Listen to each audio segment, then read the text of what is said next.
So let's talk about Danny Garcia versus Jose Benavidez Jr. It took place last night in Brooklyn at the Barclays Center, man. My prediction for that fight was for Danny Garcia to win on the cards, and that's exactly what happened. Um, he won. He, I think there's a lot of things that lead that remain to be seen from Danny Garcia, bro. Uh, let's just talk about the fight first.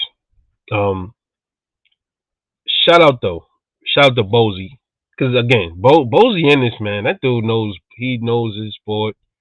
He know boxing, bro. Every time he get interviewed, he say something and almost damn near come true. He said, a lot of people don't believe Danny Garcia can box, like can outbox. Most of us, we see Danny Garcia, he stands there in the pocket a lot, very flat-footed. So it appears to be that he can't box, he can't move around. And last night, you saw that Danny Garcia can indeed box.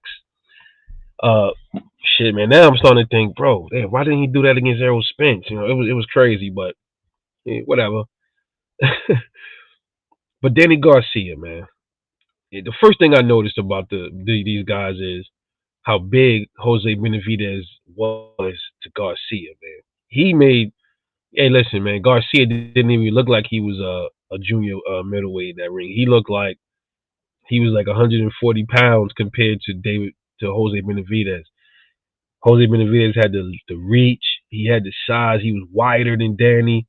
Look at that fight, bro. I'm like, yo, Danny, look how little Danny looked, bro. Danny looked very small, not just height wise.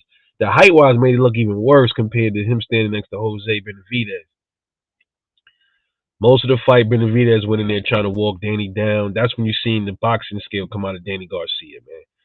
He got hit a few times. Not much. Not much.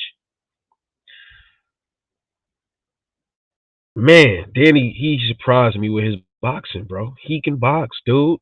Danny Garcia can box, bro. He put on a clinic. He whooped Jose Benavidez ass for 12 rounds, dude. I think one judge gave him 1 round. He whooped his ass for damn near 11 rounds. I think he whooped him all 12, bro. I think it was a shutout. The whole fight, he's countering. At first, I'm like, damn, Danny was looking kind of. I think he did rock Danny with something, but Danny ate it. He ate that. Danny Garcia's chin is legendary, bro. So at 154, we don't know how. Jose Benavidez is not like a Thanos power puncher. He has decent power, but he's not one of these like a Jamel Charlo or like a Fundora or like a Erickson Lubin or something like that. But he took his shots that he did manage to get hit with. He took those pretty well from Benavidez. Benavidez wasn't doing shit the whole fight. All he was doing was showboating, taunting, same shit he was doing with Bud, same shit he was doing with his last fight. He looked horrible in his last fight. This fight, he's getting tagged on, and this is all he's doing is this. Doing this goofy shit. That ain't gonna win you the fight, bro. That ain't gonna win you the fight. Damn, why the rim of my head look wild crooked, bro? What the fuck going on with this shit? Yeah, this is my exercise hat and shit, man. Just outside doing a little walking. But Danny, Jose Benavidez, man, he need to sit down, bro. Sit your ass down. He's like the Mexican Adrian Broner, bro. He wasn't letting his hands go enough. He was towards the end of the fight. He wanted to start acting like he letting his hands go. So then Danny started showboating with him because Danny had him, bro. Danny was just having fun in there, bro. Banging on him. He was dinging fucking Jose Benavidez the whole fight. Tearing his body up. Going up top when he thought he was going low. He just come up on the top, hit him. I didn't really see much of that no look left hook. He did it a few times, but it wasn't like often. But he was moving around a lot, good boxing. Then he was planting his feet. He wasn't scared. Very excellent display from Danny Garcia, man. He did his thing without a doubt. But there's just one problem, guys. And what do y'all think that problem is? I'll go silent for 10 seconds. Y'all already know where I'm going with it. Yep. The problem is Danny Garcia's power is not transitioning to 154. It's just like his power at 147. It wasn't gone, but it wasn't quite there either. He knocked out I think Brandon Rios, a few other cats. I think Red Catch I think too. But these dudes are just past their time. These dudes are really mid to low tier fighters. Danny couldn't do anything with anybody of significance at 147. He couldn't do nothing with Errol Spence. He couldn't do nothing really with Sean Porter. He got his belt taken from Sean Porter. He couldn't do nothing with Keith Thurman. So yeah. Danny Garcia's, his shining point was 140, man. That is where he was the man at. That's where his power was at. 154 ain't his cup of tea with the power. He was hitting Jose Benavidez with a lot of power shots, and he didn't even budge him, bro. I didn't see Benavidez hurt. And this is what I keep telling. I told y'all. I have to throw Terrence Crawford in this, y'all. I told y'all. I made a video. I said Terrence Crawford's power as he moves up in the weight divisions, his power, it seems like it increases, right? I told y'all. You saw what Bud did to Jose Benavidez. He rocked him a few times in that fight, but then he was able to knock him out towards the end of the fight. Flushed him. Knocked him out. Danny Garcia has power. He couldn't do it. He couldn't do it at 154. I told y'all when Bud get to 154, he might be even more of a devastating puncher than he is at 147. Mark my words on that. I'm telling y'all, I be knowing what I be talking about. I made videos about Danny Garcia's power.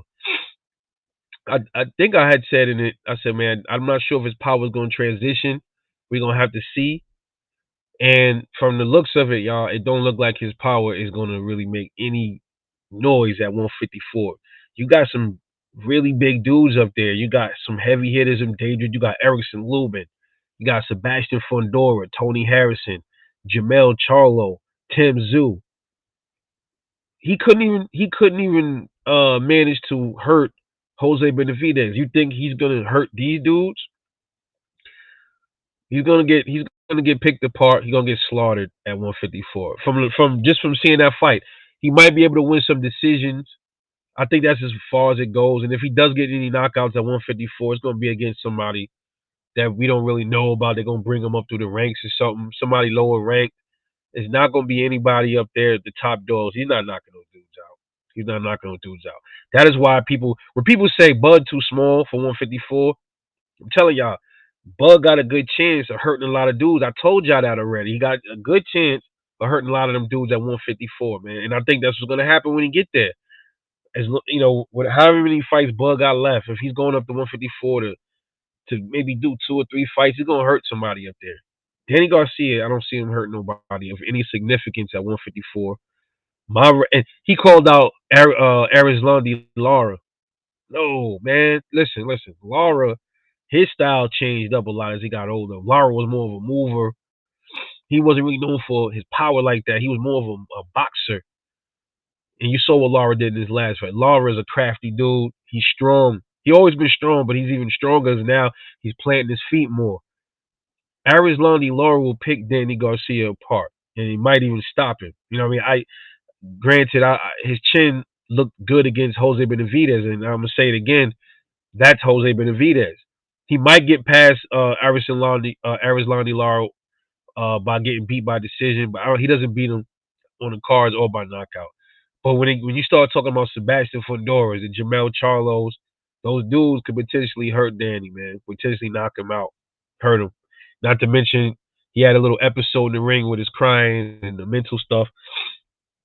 I know you never make fun of stuff like that. You don't know what people going through. A lot of people thought it was bullshit. That's why they make a video about it. Really, he's like, uh, with Errol, he said, he wasn't in his right state of mind and stuff like that.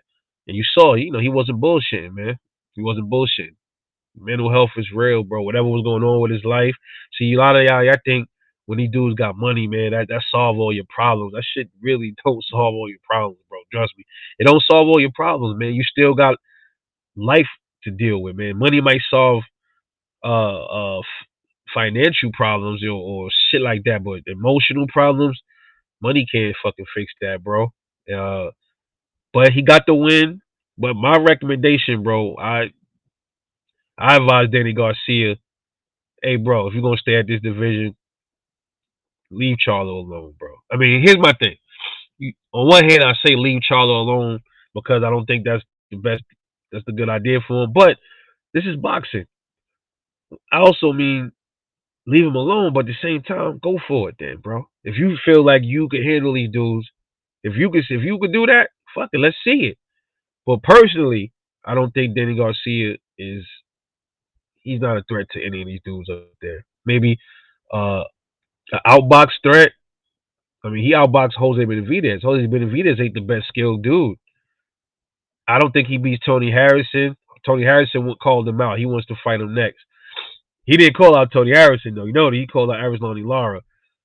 I think Lara will be a harder fight for Danny Garcia. But hey, he doesn't beat Tony. I think maybe he could beat Banana if he tear up his body. He probably could knock Banana out. I think that's it.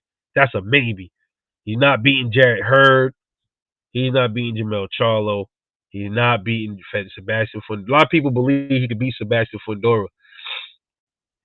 If he give it all he got, he could beat anybody when you think about it, man. But I mean, in reality, man, I don't think so. Erickson Lubin was able to drop Sebastian Fundora. I think the way to beat him is just to volume punch him and have some power. I think you could really get him out of there if you do that. And some good defense, knowing when you can get him and just pound on him, just like Erickson Lubin did. You could probably stop him, but that's a tall task, literally and metaphorically speaking, But Danny Garcia got the win. This is his intro in the 154. If he fights any of these big dudes, these other guys, they're going to stop him. And Danny decides to stay in the division. He's going to be a gatekeeper. Like I said, that's what's going to happen with Danny Garcia. 147 is not it for him. He was decent at 147 or subpar. 140 is where he belongs, but he's too big. He's older now. He's not going to make that weight no more. Forget about 154. I don't think he's going to be a bell holder at that division. He's just probably going to be a he's going to coast a floater pretty much. That's what I think. That's what's going to happen with him. But let me know what y'all think. How's Danny Garcia looking in this fight, and what do you think he's doing to anybody at 154? This is your boy Rebel Life Boxing. Catch y'all later on the next one, and I'm out. Peace.